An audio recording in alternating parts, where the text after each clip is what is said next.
Oke, selamat malam. Selamat berakhir pekan buat teman-teman semua yang ada di sini. Terima kasih buat semuanya yang selalu ikut bergabung dan menemani saya di akhir pekan yang sangat menyenangkan. Oke, nah kali ini kita kedatangan teman saya yang sudah banyak banget berkontribusi. Kita nggak ngomongin apa ya kontribusinya, nanti bakal kita tahu sendiri kontribusi apa yang sudah dia kerjakan untuk perkembangan Indonesia, terutama untuk petani-petani yang ada di Bali.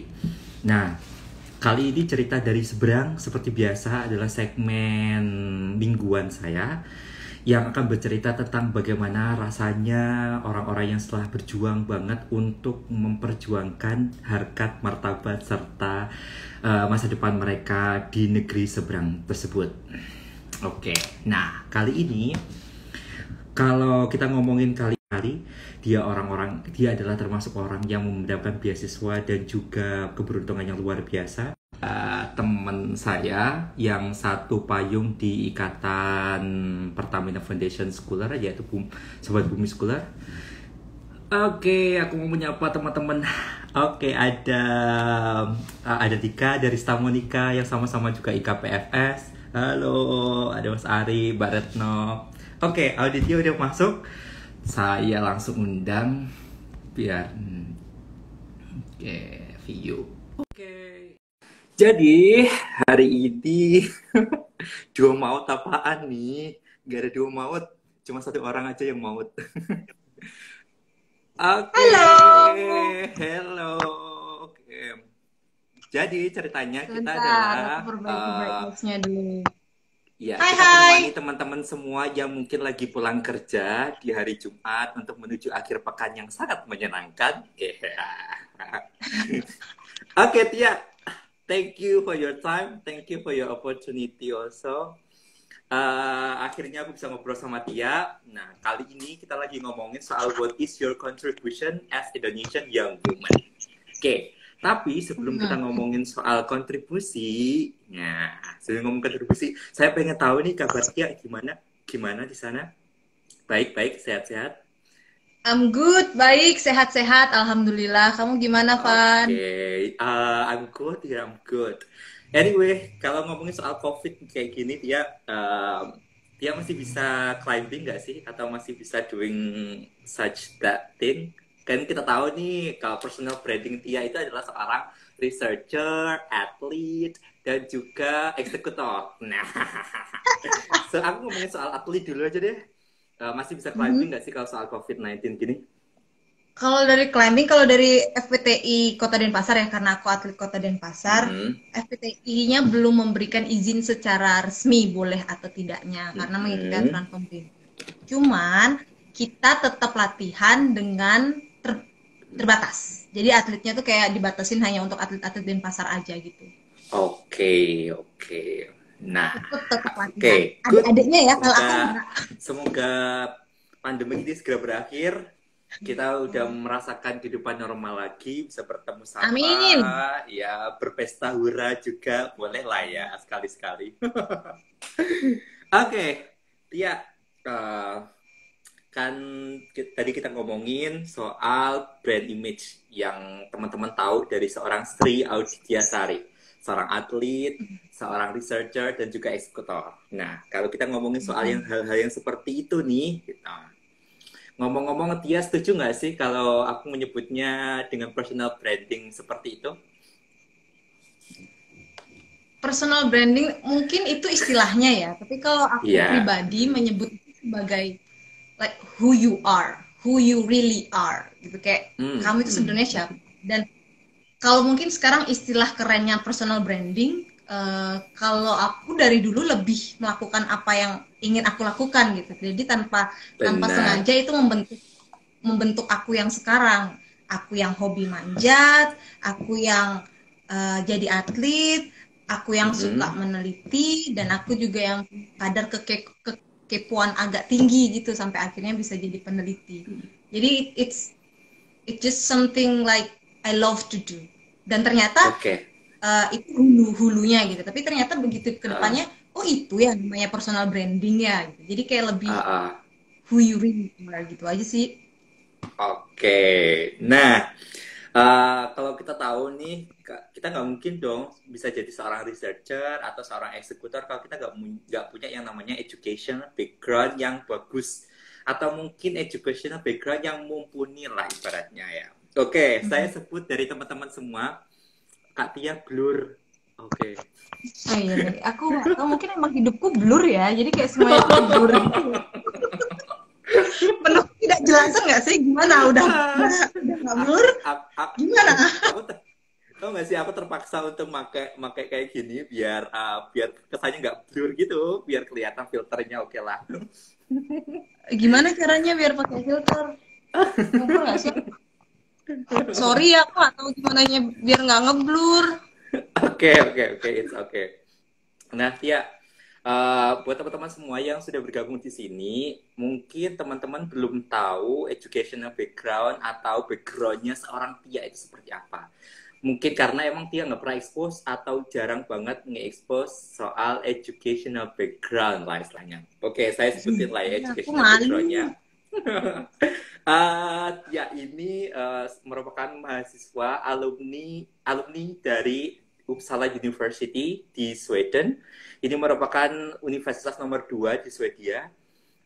Dan dia juga mendapatkan Swedish Institute Scholarship yang biasanya dibuka di bulan Januari dan Februari. Buat teman-teman semua yang kepo soal Swedish Institute Scholarship, mungkin teman-teman bisa langsung kunjungin websitenya. Nah, lanjutnya dia juga berkesempatan untuk mendapatkan pendidikan lagi yang di Nottingham University Business School. Di Nottingham itu ada di Inggris kayaknya ya. Di Inggris. UK. Dan dia mendapatkan ASEAN CSR Fellowship Program. Oke, nah dia juga merupakan alumni dari mahasiswa S1 Bachelor Degree in Chemistry University of Udayana, Bali. Nah, itulah yang akhirnya aku mempertemukan aku dengan dia. Oh iya, benar ya, kita ketemu. Oke. Nah, Tia kalau dengan background-nya seperti itu, otomatis kan ya, Tia kan, yang tadi aku bilang, Tia udah dapat beasiswa dari Swedish Institute Scholarship. Nah, sebelum Tia mendapatkan beasiswa tersebut, ceritanya, apa sih yang terlintas dalam pikiran Tia untuk kontribusi? Apa sih yang ingin Tia kontribusikan, gitu?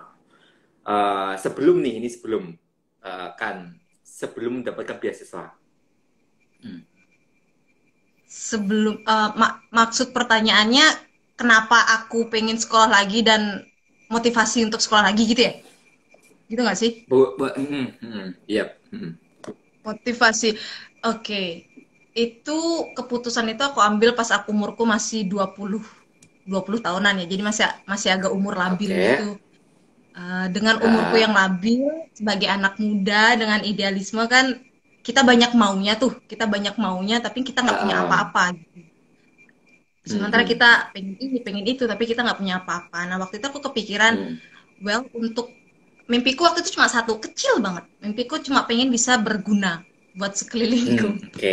Kan like so simple gitu, tapi aku mikir berguna apaan nih gitu. Kok kayaknya aku nggak ada apa-apanya sih gitu. Nah dalam hal aku ingin memperkaya diriku sendiri dan aku percaya banget salah satunya adalah melalui edukasi. Ngomong-ngomong tentang edukasi, aku orangnya males sekolah.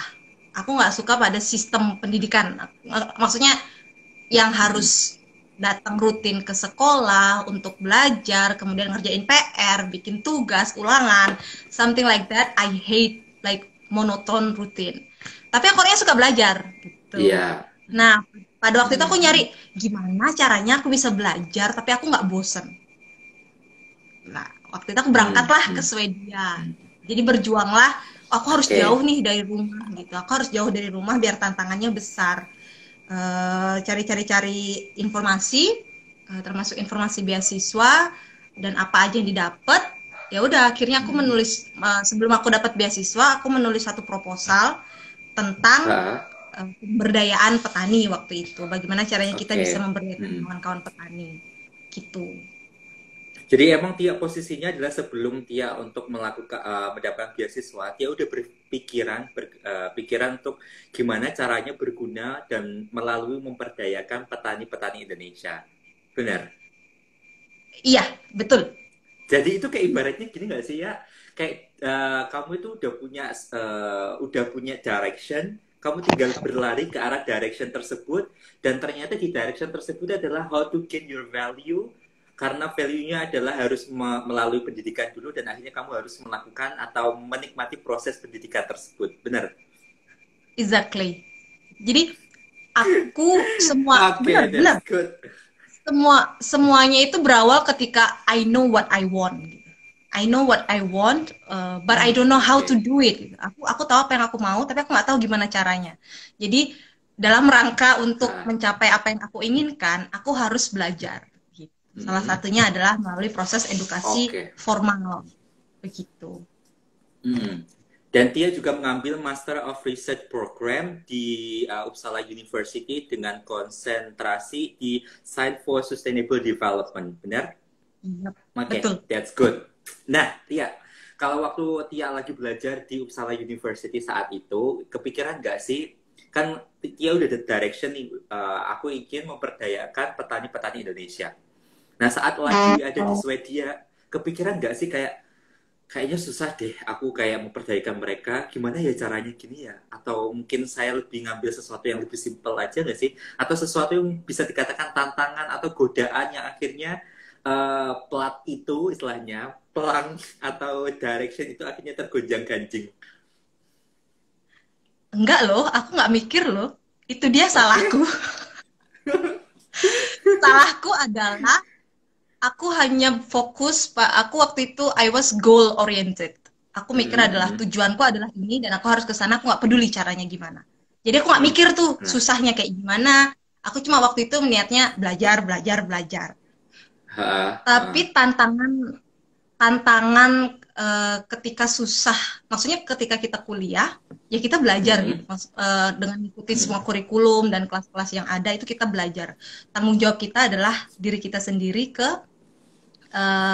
terhadap universitas. Justru tantangan paling besar itu ketika aku sudah pulang. Ketika aku memutuskan pulang kembali ke Indonesia, di situ baru kelihatan, anjir, susah amat ya gitu. Apa-apaan sih, ngapain sih aku masuk tempat ginian gitu. Jadi kayak, yakin nih kamu mau kayak gini gitu. Yakin nih Tia kamu mau kayak gini. Ternyata I had no idea, like nggak punya imajinasi kalau ternyata itu susah bener gitu, merubah mindset temen-temen yang punya latar belakang berbeda, jauh berbeda sama kita itu ternyata nggak gampang. Jadi justru banget. Prosesnya sangat panjang, karena kita kan bekerja sama dengan manusia gitu. Manusia beda kepala, beda isi. Beda isi, otomatis beda lagi tingkah laku sama apa yang mereka inginkan. Nah, untuk finding the information and then menyamakan persepsi itu yang tantangan terbesar. Tapi aku tahu ini kayaknya Tia sebelum berangkat ke Swedia, Tia adalah seorang researcher di salah satu perusahaan yang namanya PT Sustainability and Resilience Corporation, yaitu Sureco, di tahun 2016 hingga tahun 2018. Nah, posisi itu kan sebenarnya kayak mungkin waktu itu hanya bergelut pada seorang peneliti kayaknya nggak mau deh untuk mengeksekusi. Kayaknya kalau masih bisa mengeksekusi, kayaknya value-ku masih belum cukup deh. Gitu. Nah, akhirnya dia lanjut ke sekolah di Swedia tersebut, dan akhirnya dia bisa mendirikan yang namanya adalah API Institute atau yang disebut Apta Guna Padu Indonesia. Nah kita mau tahu nih Apta Guna Padu Indonesia itu apa? Ini kita langsung ngomong soal kontribusi. Kita udah tahu banget seorang Tia itu orangnya nggak bisa diem, sangat aktif sekali. Rasanya itu kayak 24 itu kurang, sehingga mintanya sehari itu bisa 48 jam aja gitu. So kita ngomong soal API Institute nih. Apa sih sebenarnya API Institute yang kamu dirikan untuk perkembangan petani-petani coklat di Indonesia? API Institute itu NGO, jadi sebuah yayasan fondasi untuk pemberdayaan petani perempuan dan pelibatan anak-anak muda di sektor pertanian. Tapi sebelum aku masuk ke API Institute itu adalah sebuah buah pikiran setelah aku sebelumnya berkarya di Kalimajari Foundation. Jadi di Kalimajari Foundation itu jadi gini, prosesnya tadi nyebut Syurko, aku di Syurko dulu, aku belajar banyak tentang hubungan internasional di Syurko, networkingnya juga belajar di sana. Kemudian aku sekolah, pulang dari sekolah, aku mau magang nih, mau internship. Dan waktu itu aku tertarik banget. Waktu aku kerja di Syurko, aku kenal Kalimajari Foundation. Dan ketika aku sekolah, aku langsung mikir, aku nanti magangnya di Kalimajari aja deh. Gitu. Nah, ketika aku di tahun terakhirku sekolah, aku mau magang di Kalimajari, ternyata kebetulan di Kalimajari mereka membutuhkan tim. Nah, pada waktu itu aku pulang dan magangku jadinya paid internship. Yang awalnya aku cuma pengen magang, ternyata kok dibayar. Beberapa waktu aku berkarya di Kalimajari, kemudian aku mikir nih, terlalu banyak hal yang harus dilakukan untuk pemberdayaan petani yang tidak bisa hanya dilakukan oleh satu institusi. Nah, kalau Kalimajari Foundation kan dia pendampingan masyarakat tani melalui program sertifikasi. Sementara untuk di sektor pertanian secara global, dalam rantai nilainya itu permasalahan yang lain itu adalah minimnya minat generasi muda dan tidak setaranya akses untuk berkarya di bidang pertanian oleh kawan-kawan yang perempuan.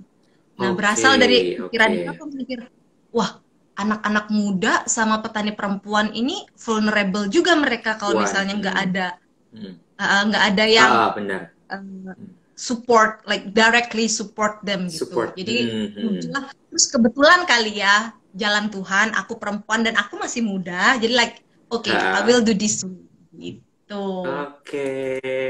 Jadi prosesnya adalah sebenarnya Tia belajar dari Kalimajari Foundation yang akhirnya berpikir bahwa kayaknya aku harus bikin sendiri deh, karena ini nggak cukup kalau misalnya satu institusi saja untuk membangun petani-petani Indonesia gitu kan ya. Nah, kalau ngomongin soal petani nih Tia, apa sih alasannya Tia untuk mengambil petani coklat di daerah mana? Bali? Bali Barat. Di daerah Bali Barat. Nah, apa sih yang membuat Tia merasa bahwa kayaknya yang lebih urgent untuk kita bantu dulu adalah petani coklat deh, dibanding dengan petani kopi yang kita tahu sendiri Bali juga menghasilkan kopi yang bagus juga gitu kan, atau mungkin petani-petani dengan sektor yang lain yang kita tahu mungkin coklat itu bisa dikatakan adalah komoditi yang agak mahal lah ya, komoditi yang bisa dikatakan hanya tersentuh oleh orang-orang yang mungkin ada orang-orang yang kehidupannya mewah lah istilahnya. Nah, apa sih yang bikin alasan Tia aku harus fokus nih untuk berkontribusi untuk petani-petani coklat?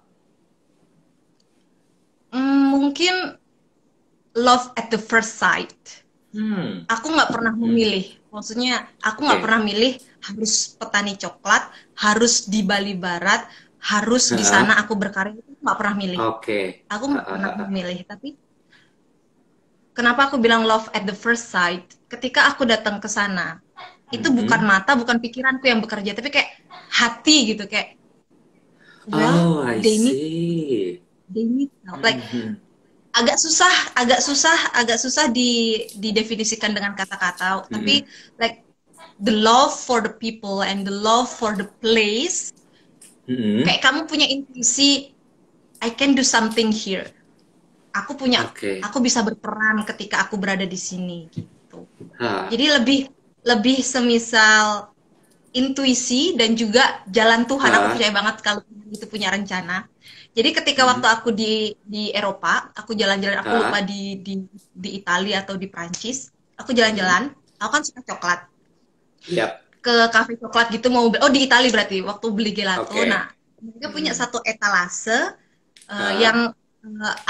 yang dalamnya itu ada coklat-coklat dengan tulisan asal negaranya.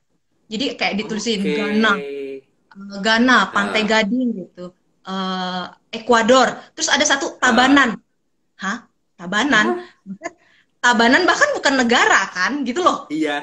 Tabanan itu kabupaten, dan aku bilang, hey, itu dari negaraku, dan aku dari sana. Kamu dari mana? Gitu, aku dari Indonesia. Dan mereka tuh kayak, Indonesia di mana? Tabanan itu ada di Indonesia. Oh ya, Tabanan Iya. kan ada di Bali gitu. Indonesia itu ada di Bali. I was like, oh well. Jadi di luar sana Oke. banyak orang yang tidak tahu Hmm. Indonesia, dan yang mereka tahu hanya sebagian kecil dari Indonesia, dan mereka itu menganggap bahwa itulah kita gitu kan. Jadi kayak aku Benar, merasa benar. merasa terpanggil gitu untuk, oh enggak, Indonesia bukan cuma Bali, Indonesia itu punya ini. Ah. Sepulang aku dari sana dan aku melihat potensi itu di Bali Barat, aku langsung, Hmm. wah saatnya nih sekarang nih aku bisa buktiin kalau sebenarnya Indonesia potensinya nggak cuma di satu tempat, dan aku punya kesempatan Oke. untuk itu, dan aku punya resource. It Jadi feels kalau like positive ditanya revenge gak sih, Tia? apa? It feels like positive revenge gitu gak sih? Oke, aku harus balas dendam nih. Mereka harus tahu nih, gitu ya. Iya, jadinya aku tuh orangnya gampang banget tuh balas dendam. Aku suka Kan banget gitu balas kan, dendam. bener. Ya. Tapi balas dendam, kalau aku caranya balas dendam Yang adalah dengan prestasi. positif. Benar. Oke. Nah, buat teman-teman semua yang masih bergabung di sini, bisa langsung tanya-tanya ke Tia, apapun tanyanya, kontribusi segala macam hal apapun tentang Tia, bisa ditanyakan. Nanti Tia juga bakal bagi-bagi coklat untuk Ini aku teman-teman. punya loh. Jadi kalau coklatnya nggak dikeluarin, bisa-bisa habis sama aku sendiri. Oke, ya. Kalau tadi ngomongin soal love from the first sight lah ya, saat dia ngomongin untuk petani-petani coklat. Tapi ini lebih fokus lagi. Kenapa sih dia merasa bahwa seorang perempuan dan anak-anak muda di sekitar kawasan tersebut itu layak dan sangat membutuhkan pendampingan? Oh, oke. Kalau ngomong dari sepengalamanku, Hmm. kita ngomonginnya dalam ruang lingkup Kabupaten Jembrana aja di Bali Barat. Tapi sebenarnya Jembrana. semua anak muda dan semua perempuan dimanapun mereka berada, mereka punya hak yang sama untuk berkembang. Benar. Itu dia, itu poinnya. Jadi tidak hanya mereka yang berada di satu tempat tertentu yang mempunyai hak untuk berkembang, tapi semuanya. Tapi kan kita melihat ke dalam tuh keterbatasan kita. Kalau misalnya kita mungkin bisa mengubah dunia dengan kita aja gitu loh, dengan kapasitas kita aja, terus kita pengen mengubah dunia, enggak. Jadi aku waktu itu berpikir, let's take a baby step, kecil-kecil, baby step, like karena informasi yang aku punya adalah di sana, dan aku sudah terlibat di sana dalam beberapa waktu. Ya udah, di sanalah aku bisa melakukan perubahan. Jadi lebih semisal, pernah nggak sih kamu kayak ngelihat orang terus kamu lihat, wah dia punya potensi buat berkembang. Benar, cuma dia nggak tahu, dia belum tahu dibawa kemana. Aku tahu caranya. Terus langsung deh kita, kamu mau nggak sih kerja bareng sama aku? Aku lihat kamu punya potensi loh. Jadi semacam itu.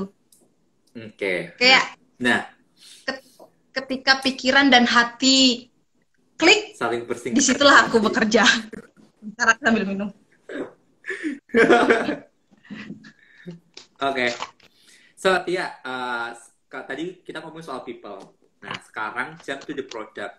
Nah, kalau kita ngomong soal coklat, mungkin orang-orang selalu ngomongnya adalah petani-petani kita, mungkin kebanyakan mereka hanya menjual atau menjual hasil komoditi coklatnya itu kayak saya basic cocoa lah saya, bukan yang fermented cocoa itu. Pernah nggak sih dia kepikiran waktu itu ngerasa kayaknya yang salah itu sebenarnya karena mereka menjualnya lewat basic cocoa. Kenapa mereka nggak mempergunakan lewat fermented cocoa yang hasilnya value-nya jauh lebih bagus, lebih 3 kali lipat dari harga nominal yang dari basic tersebut, dan mungkin ini bisa diapresiasi oleh orang luar kayak gitu. Pernah nggak sih kepikiran tersebut? Terus apa sih kontribusi dia saat dia berpikir seperti itu? Sebenarnya itu masalah sektor kakao Indonesia dari 10 tahun, 20 tahun, bahkan 30 tahun yang lalu. Permasalahan kita, mungkin menyimak background dari kakao Indonesia sendiri. Indonesia itu negara produsen kakao terbesar nomor 3 di dunia, setelah Ghana dan Pantai Gading. Tapi ketika kita lihat dari segi kualitas, kita terbelakang, jauh terbelakang. Ketika ditanya kenapa, ya wajar karena kita nggak fermentasi. Terus kenapa kita nggak fermentasi? Apa karena petaninya nggak bisa? Apa karena susah apa sih fermentasi sampai petani nggak mau dan nggak bisa fermentasi untuk komunitas? Ternyata faktornya banyak sekali faktor kenapa petani tidak fermentasi. Tapi dari semua banyak faktor itu, alasannya bukan karena petani kita bodoh dan petani tidak bisa fermentasi, bukan. Petani kita pintar, mereka sangat bisa untuk fermentasi, tapi rupanya mafia di sektor kakao itu luar biasa besar.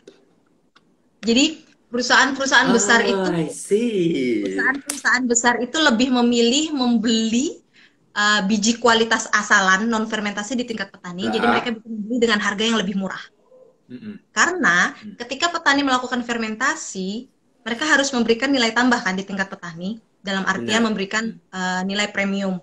Ketika mereka harus membeli dengan nilai premium, otomatis menambah cost produksinya mereka, dan itu sangat tidak diinginkan oleh sektor bisnis. Jadi itulah kenapa, dan sayangnya di tahun 80, sangat disayangkan, tahun 80-an itu Indonesia sedang membuka investor besar-besaran untuk mendirikan pabriknya di Indonesia, termasuk salah satunya adalah pabrik coklat. Kita bisa tahu di Indonesia sekarang pabrik-pabrik besar itu bukan lagi dimiliki oleh Indonesia sendiri, tapi sudah banyak sekali, dan kebutuhannya mereka, anggapannya satu hari mereka perlu 200 ton untuk satu pabrik. Dengan kebutuhan yang besar itu, jadi petani terbiasa dibeli langsung. Bahkan petani, karena kan kalau fermentasi itu harus nunggu 7 hari, 6-7 hari. Nah, kalau dengan perusahaan besar, mereka nggak perlu fermentasi, panen langsung dibeli. Jadi, like, start from that problem, kita langsung mikir, karena Jembrana produksinya kecil, hanya 57 ton per tahun, hanya 57 ton per tahun, kita nggak mungkin bisa memenuhi kebutuhan pasar biji kakao asalan. Itu sangat tidak mungkin. Karena dari segi kuantitas kita tidak mampu, meliriklah kita kualitas. Kita udah bodo amat lah, tutup mata sama perusahaan-perusahaan raksasa itu, terserah mereka mau kayak gimana, tapi jangan ganggu kami dengan eksistensi kualitas kami. Nah, dengan 57 ton itu, kita semua fermentasi. Dan dengan kita semua fermentasi, Astungkara, alhamdulillah, puji Tuhan, pasar kita adalah pasar-pasar kakao premium. Belgia yang the best chocolate in the world, Belgia datang ke Jembrana, kemudian Perancis, kita sudah dari 2015 ke sana, kemudian pasar dari Pakistan, Jepang, kita nggak pernah menyangka bahwa pasar ini sebenarnya terbuka sangat lebar. Benar. Tapi satu sisi terbukanya pasar itu karena konsistensi petani untuk mempertahankan kualitas. Jadi kayak hulu dan hilir bersambung, saling terintegrasi gitu. Nah Tia, kalau kita ngomongin soal petani Indonesia, soal kontribusi, menjadi seorang pemuda di Indonesia yang sudah mendapatkan beasiswa hingga ke luar negeri, mungkin bagi kita agak berat untuk kembali ke Indonesia dan berkontribusi besar. Rasanya itu adalah kayak dilema besar banget gitu. Kita udah hidup di luar negeri, udah punya koneksi yang sangat bagus di sana, merasa bahwa mimpi kita akan bisa menjadi sesuatu yang jauh lebih besar di sana, dan kita harus balik ke Indonesia dan memberikan kontribusi itu.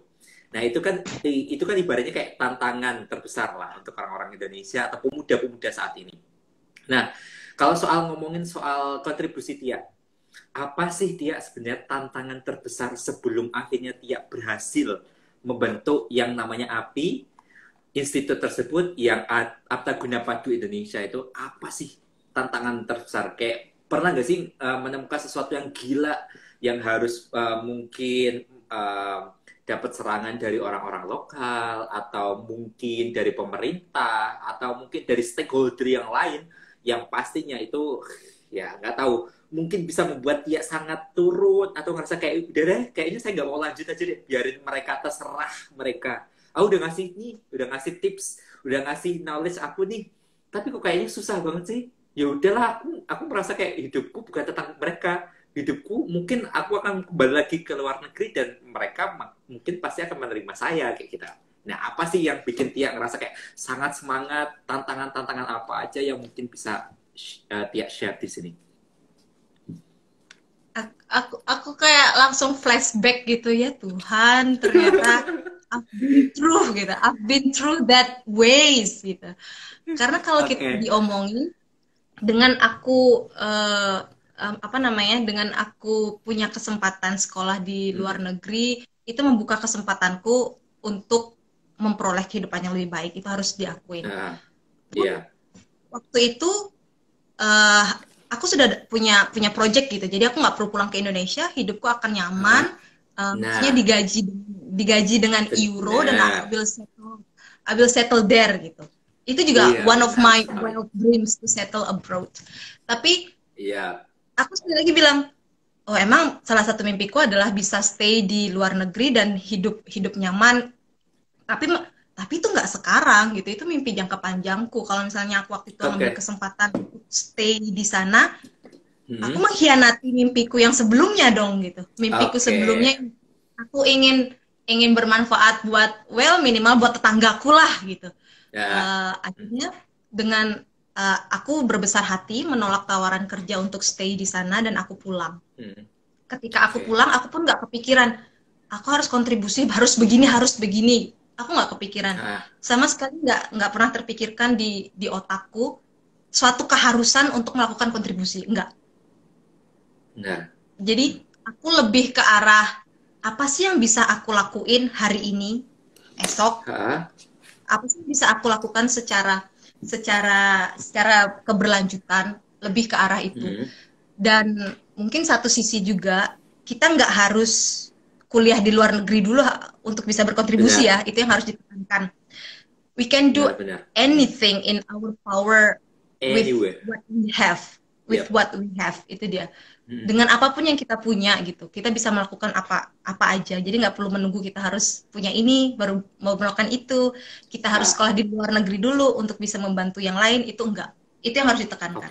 Kemudian kalau secara emotional distraction, challenge, jangan ditanya, hampir tiap hari. Hampir tiap hari, terutama ketika deadline tinggi dan ada masalah di lapangan. I was thinking like, kenapa aku harus menginjakkan kaki di sini? Gitu. Aku selalu kembali mempertanyakan why? Like, why I choose this hard way gitu. Kenapa aku harus memilih ini yang besar banget loh tantangannya. Tia, kamu bakal buat perubahan bukan hanya untuk dirimu sendiri gitu. Tapi apa yang membuat kita bertahan adalah komitmen. Dan di satu sisi tim yang solid, tim yang kuat. Aku bersyukur, sangat-sangat bersyukur dianugerahi oleh tim yang luar biasa hebat. Kita saling menguatkan, termasuk petani-petaninya yang luar biasa. Jadi ketika kita down, kemudian ada kawan-kawan petani yang sekedar ngechat atau SMS, Tia coba lihat kemarin pembibitan yang kita tanam sudah tumbuh, dan dia ngirim foto tunas kecil gitu. I was like, that's a hope gitu. Itu hope yang pertama. Kemudian sering kalau misalnya aku ke lapangan gitu, ketemu sama teman-teman petani, kita cukup tahu kalau petani kan nggak punya banyak ya. Mereka selain hasil alam, mereka nggak punya. Jangan ditanya tentang uang gitu. Tapi setiap aku ke petani, berkunjung ke kebun, bagasi mobilku itu nggak pernah kosong pulang. Selalu bawa pisang, selalu bawa sayur, selalu bawa durian, manggis, pala, apapun itu selalu ada. Dan I was thinking like, mereka nggak punya banyak, tapi mereka selalu berbagi. Dan aku punya kesempatan, aku punya sesuatu, kenapa aku masih bertanya, apa sih yang bisa aku bagi? Gitu loh. Jadi kayak, kalau dibilang aku mendampingi petani, sebenarnya justru aku yang lebih banyak berkembang ketika aku belajar dari kawan-kawan. Gitu. Nah, ngomong-ngomong masalah emosional. Berarti intinya sorry. waktu itu intinya Tia waktu itu adalah ngerasa kayak karena ada harapan kecil itu yang membangkitkan Tia dan memberikan semangat besar kan? Iya, lebih lebih kepada suatu hal yang kita lakukan bersama. Kemudian ketika kamu down, mereka menguatkan, dan ketika mereka down, kamu ada di sana untuk mendampingi mereka. Jadi lebih kayak genggaman gitu. Kita sama-sama lemah, tapi kita genggaman. Gitu. Dalam artian ini kalau ngomongin tadi ada pertanyaan stakeholder juga ya. Stakeholder di sini ada pemerintah, ada perbankan untuk bantuan modal, ada petani, terus ada NGO, terus ada instansi penelitian. Nah, masing-masing dari mereka ini kan punya role. Gimana caranya orang-orang ini berperan untuk mencapai visi dan misi yang sama. Dan itu benar-benar, kalau kata teman-temanku yang udah kenal Tia dari zaman dulu gitu, dari zaman SMA, ini aku lihat ada si Bayu juga di situ. Bayu tahu banget aku tuh orangnya kayak batu. Kayak batu dalam artian aku nggak peduli orang lain, bodo amat, ngapain aku ngurusin orang lain, yang penting aku seneng. Bener banget. Tapi ketika aku di Jembrana gitu, ketika aku berproses dengan kawan-kawan petani, ini katanya teman-temanku ya, Bayu tuh kayak bilang, kamu tuh lebih mikirin orang lain sekarang gitu, kamu tuh jadi lebih care sama orang gitu, kamu lebih bisa show your vulnerability. Ya Allah, susah banget. Ya, kerentanan itu aku vulnerability. Ya, itu dia. Jadi kayak kita I show up like a human, more human daripada Tia yang dulu gitu. So, anyway did you ever feel afraid? Of course, like many times, every day, every week, every month, like every time. Like kamu bilang ngomong soal mungkin yang kita tahu tadi bahwa semua petani menghasilkan basic cocoa yang akhirnya diambil oleh mafia dan didistribusikan oleh para perusahaan-perusahaan besar tersebut. Nah, otomatis ya kalau kita ngebayangin nih apa sih ya kalau kita udah ngomongin soal mafia itu kayak serem banget, kayak udah gila, kita mau hidup nggak sih, mau pajak umur nggak sih gitu. Tantangan itu ada. Jadi si Bayu tuh Tia udah bisa nangis sekarang katanya sih. Iya, Bayu udah gak batu. Iya, Bayu temanku dari SMA, dia tahu banget aku banyak berubah. Dia kayaknya paham banget deh aku kayak gimana perubahannya. Ngomongin masalah itu, aku setiap hari selalu punya kekhawatiran sampai kapan kita bisa bertahan gitu, karena gempurannya itu luar biasa loh. Maksudnya apalah kita yang cuma menghasilkan 57 ton per tahun dibanding sama mereka yang 200 ton per hari gitu loh. Jadi kayak we're nothing. Belum lagi ketika kita sudah berkolaborasi dengan pemerintah, kemudian kita berkolaborasi dengan buyer, kita udah sepakat, sudah MOU, tapi ketika di tengah jalan mereka langsung nggak jadi gitu. Jadi kayak itu sering terjadi karena komitmen itu kan sesuatu yang abstrak. Kita nggak bisa pegang komitmen orang lain, walaupun ketika mereka bilang oke, saya komit. Tapi kan kita nggak bisa tahu apakah komitmen itu terbukti sampai akhirnya itu benar-benar terjadi. Itu kita nggak ada satu hal yang bisa kita pegang. Ini loh, ini bakal terjadi, itu nggak ada. Pernah satu hal yang bikin aku drop banget sampai I was staying home like for 3 days, nggak bangun dari tempat tidur karena gini. Waktu itu kita melakukan riset tentang scaling up gitu. Kita mau scaling up, gimana caranya biar kita nggak cuma bekerja di Jembrana aja, tapi kita bekerja di Papua, di Sumatera, di Sulawesi untuk mencari potensi kakao fermentasi.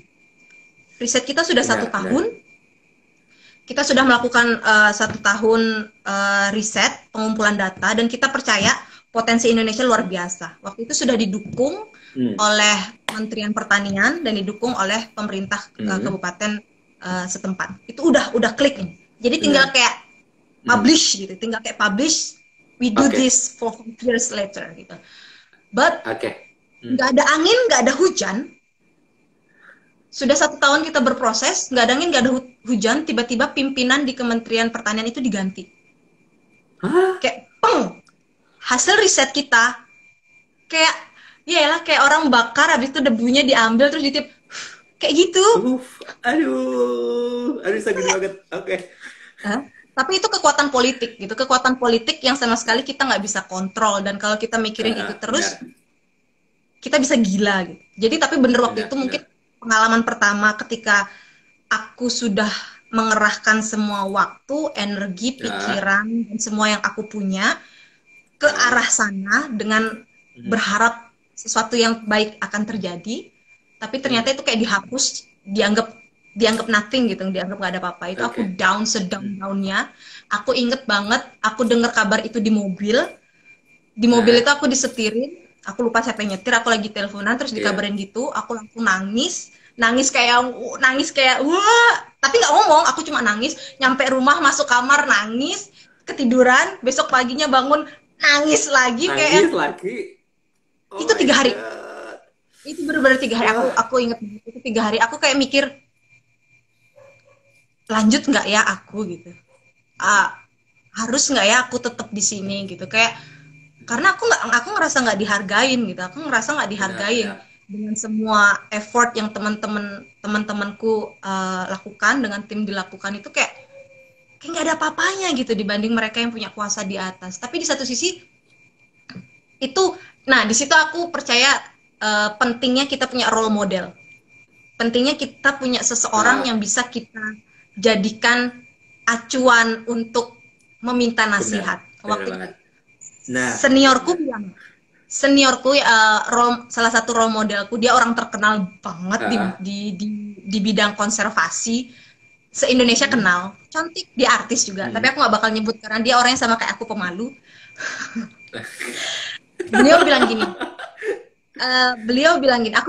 waktu itu aku bilang, aku mau nyerah gitu, aku mau ganti jadi pebisnis aja gitu, aku mau jadi pebisnis aja, aku buka pabrik coklat, kemudian aku jualan coklat, kayaknya lebih enak deh daripada harus melobi, advokasi, bantuin petani ke pemerintah dan gini-gini. Terus dia bilang, orang yang punya, si temanku itu dia bilang gini, orang yang punya uang, siapapun bisa buat bisnis. Tapi orang yang punya kemauan untuk merubah petani menjadi lebih baik, itu nggak banyak dia. Dan kamu punya kemauan cuman memang kamu belum mampu. Tapi jangan nyerah gitu. Dia bilang, negara ini dinamis, pasti akan terjadi perubahan. Kalau memang perubahan itu nggak bisa terjadi sekarang, di lain waktu pasti itu akan terjadi. Yang penting jangan sampai, yang penting perjuanganmu tidak berhenti sampai perubahan itu terjadi. Terus kayak dia coba ngucapin satu kalimat yang buat aku deg-degan, kayak langsung sampai aku dari tempat tidur tuh langsung mandi, keramas, kayak I'm ready gitu, kayak langsung I'm ready again. Yang dia bilang gini, jangan nyerah. Udah gitu doang. Dia cuma bilang jangan nyerah.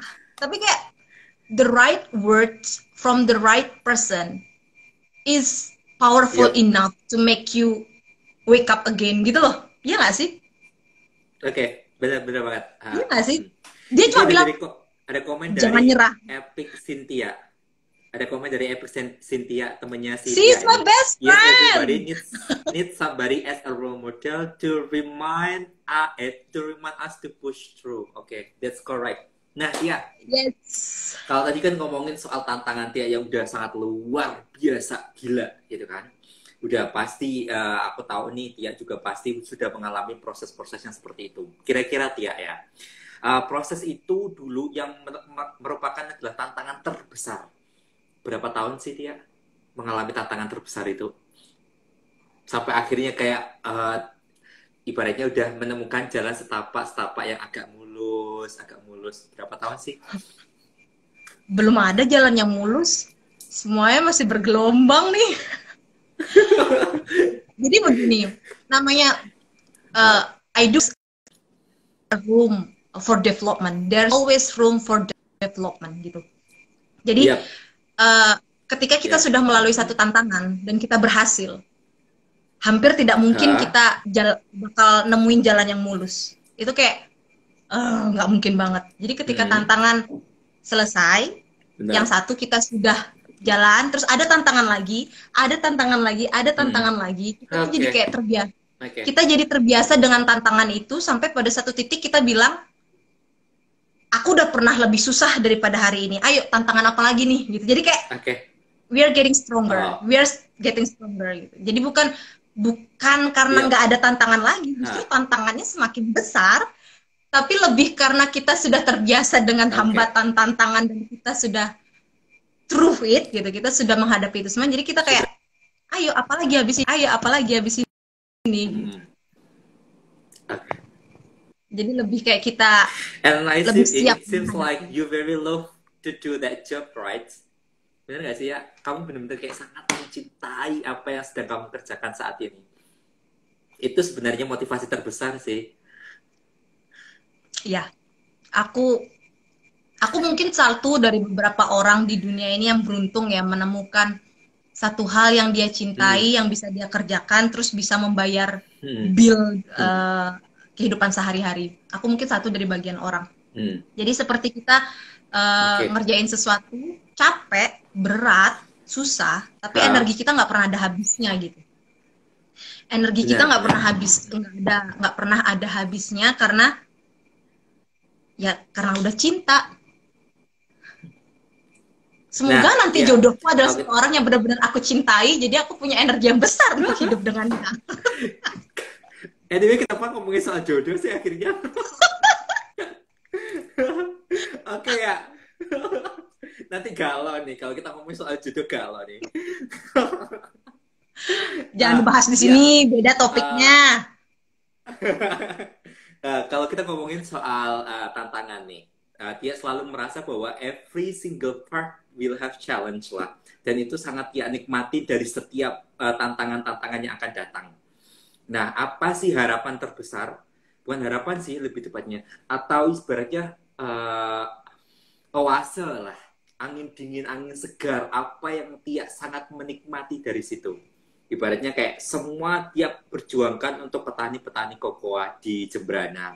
Dan pada akhirnya, ternyata ada perusahaan luar yang menjadi reguler konsumen buat dia. Atau mungkin mereka memberikan dana lebih buat petani-petani. Atau mungkin pemerintah pada akhirnya memberikan kepercayaan yang lebih. Atau hal-hal seperti itu yang mungkin bisa menjadi pencerahan lah. Hal yang cerah buat kita. Untuk selalu berlanjut-lanjut terus. Ada nggak sih ya kayak gitu? Ada. Jadi apa yang membuat kita bertahan selama ini adalah keyakinan itu tadi. Keyakinan kalau if you want something, then do something. If you want more, then do more. Jadi kalau misalnya kamu ingin sesuatu, ya lakuin sesuatu. Terus kalau kamu ingin sesuatu yang lebih besar, ya lakuin yang lebih besar lagi. Dan itu yang dari awal aku sadarin kalau mimpiku nggak kecil gitu. Mimpiku bukan mimpi yang bisa diraih dengan 1 atau 2 hari atau setahun atau 2 tahun. Bukan itu mimpi yang sedang aku perjuangkan. Nah dari situ jadi lebih kayak sadar diri aja. Ya siapa suruh punya mimpi besar? Harus dinikmati dong prosesnya gitu. Jadi lebih ke rasa tanggung jawab terhadap keinginan yang sudah ada dalam diri dari lama, itu aja sih. Dan kepuasan itu selalu ada ketika itu tadi bertemu dengan petani, berasa kayak punya mama, punya papa, punya orang tua di mana-mana gitu, berasa punya keluarga baru, semangat baru. Lebih semacam kenyataan bahwa orang-orang baik itu eksis kok gitu. Benar. Nah, lebih ke situ sih. Aku kepo nih soal koneksi dia di Eropa. kan Tia tadi bilang bahwa waktu Tia kuliah di sana, koneksi Tia semakin banyak, semakin besar. Akhirnya itu yang bisa menjadi tali buat Tia untuk menyambungkan petani-petani Jemberana ke mereka-mereka yang memiliki modal besar dari si Eropa tersebut. Itu merasa keajaiban Tuhan nggak sih? Atau Tuhan yang sudah merencanakan sesuatu yang sangat indah. Ternyata Tia harus sekolah di sana dulu deh, biar kamu tahu koneksinya ke sini, dan akhirnya bisa membantu yang seperti ini, kayak gitu nggak sih? Yang pertama ini udah bawa Tuhan ya, jadi aku bukan orang yang religius, tapi aku lebih ke arah spiritual person gitu. Aku percaya bahwa ada kekuatan yang sangat besar yang nggak bisa kita jelasin dengan kata-kata, dan itu nyata gitu. Itulah jalan Tuhan, dan itulah jalan Tuhan. Mungkin benar, mungkin aku diberi kesempatan untuk melihat Indonesia dari luar dulu, melihat Indonesia dari sudut pandang yang lebih luas gitu, untuk menyadari bahwa potensi kita itu jauh lebih besar daripada apa yang kita tahu selama ini gitu. Jadi kayak semacam ketika aku pulang terus yang lain bilang gak mungkin Tia, mana ada yang bisa bawa petani bikin kualitas bikin kokoa dengan kualitas bagus. Aku tuh langsung bisa ngebantah, bisa kok. Karena kamu belum pernah dengar orang-orang Eropa sana betapa mereka sangat mengagung-agungkan Indonesia. Gitu. Jadi I'm confident with what I'm talking because I have experienced before. I have experienced it before. Gitu. Jadi kayak aku dikasih lihat dulu nih pakai mata kepala aku sendiri, terus jadi kayak aku punya rasa percaya diri yang lebih. Ini bisa kok tercapai. Gitu. Ini bisa tercapai gitu. Udah gak kerasa sekali, ternyata udah sampai 52 menit saya ngobrol sama Tia. Sangat seru, bener-bener seru. Kayaknya karena IG Live ini hanya berlangsung sampai 60 menit saja, jadi kita sebenarnya pengen ngomong banyak sama Tia. Gak apa-apa lah. Nanti mungkin akan di segmen selanjutnya lah ya. Oke, saya mau ngeresum sedikit apa yang Tia ceritakan tadi. Mulai dari sebenarnya menjadi seorang wanita Indonesia, berkontribusi itu tidak perlu menjadi sesuatu yang sangat susah. Tergantung kita memiliki niat, tergantung kita memiliki sebuah hal yang sangat kuat dalam diri kita untuk bagaimana cara kita berkontribusi pada hal yang ada di sekitar kita. Kita nggak ngerti dong, dia akhirnya memiliki ide bahwa yang harus diberikan kontribusi besar adalah petani-petani Indonesia. Mungkin bagi teman-teman semua yang ada di sekitar bukan petani Indonesia. Mungkin ada seorang pedagang, atau mungkin ada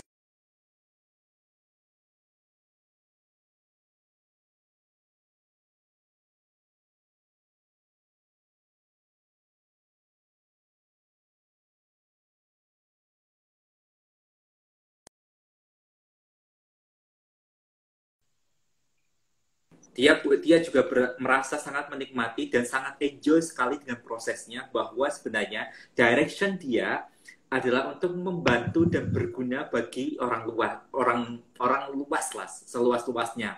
Nah, saat itu prosesnya harus menempuh dengan jalan studi terlebih dahulu. Kalau kita sangat menikmati prosesnya, mungkin itu ada hal yang akan membantu kita untuk memberikan sesuatu yang kita butuhkan dan kita inginkan. Bukan hal yang sangat mudah sebenarnya bagi Tia sendiri untuk berkontribusi besar membangun bersama.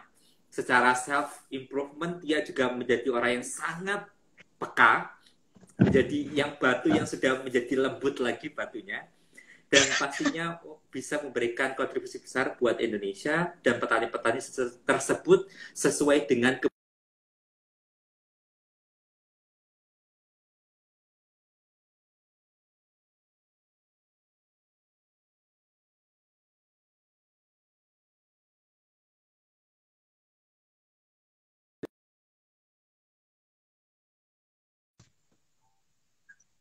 lagi. Segera pastikan bahwa keyakinan kalian, kekuatan kalian selalu mengiringi bahwa mimpi terbesar kalian itu bukan hal yang kecil untuk kita raih. Gitu. Jadi buat teman-teman semua yang bergabung di sini, jangan pernah takut untuk mengejar mimpi kita, jangan pernah takut untuk berkontribusi bagi orang yang halayak umum. Jangan pernah takut untuk menerima tantangan-tantangan terbesar, karena setiap harinya kita akan diberikan pembelajaran yang sangat berarti, dan pembelajaran itu sifatnya hanya untuk dipelajari dan dinikmati. Oke? Bukan untuk ditangisi. Iya, bener gak sih?